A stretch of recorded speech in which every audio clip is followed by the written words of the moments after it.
Hi, I'm Melissa and today I will show you a pro technique called SMOKY.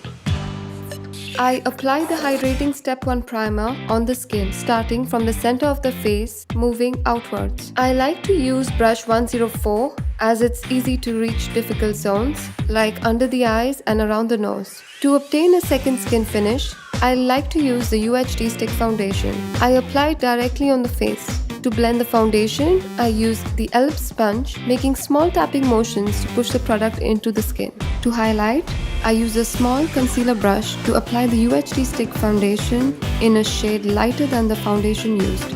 I use the flat side of the brush and tap the product on the under eye area and blend.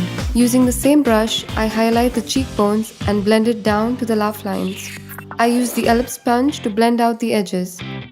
Blend the highlight between the brows, down the bridge of the nose and chin. To sculpt the features of the face, I use a darker shade of the UHD stick. I apply it in the hollows of the cheek, hairline, jawline and down the sides of the nose. In hard to blend areas, I use my fingers. The warmth of my fingers makes it easy for the product to be blended. To avoid harsh lines, I make sure to blend the contour well into the hairline. To fix the foundation under the eyes, firstly, I blend the foundation that has settled into the fine lines with my finger. Then, using a light shade of Pro Finish, I fix it by gently pressing the powder so that the foundation doesn't crease. I set the other zones of highlight using very little powder on the brush to avoid a cakey effect. I powder the rest of the face using Pro Finish in the model's skin shade.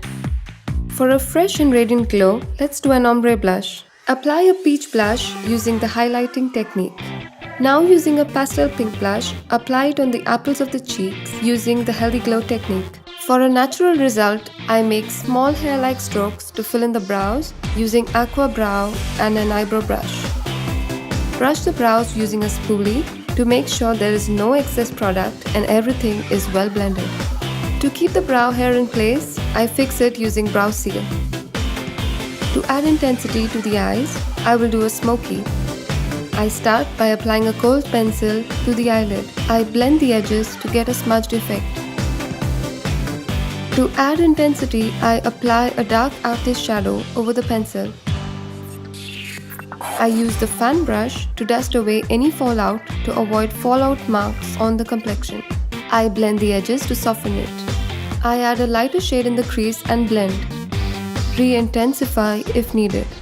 Apply the kohl pencil on the lower lash line and then to add intensity, apply the eyeshadow and blend for a smoked effect. Finish by adding kohl on the waterline. Apply a generous amount of mascara on the lashes. Apply the lip liner to outline the lips and blend using a lip brush. Then, use the lip line perfector to lock the lip gloss in place. To get a juicy lip look and added volume, I choose a plexiglass. And there you go, you have your smoky.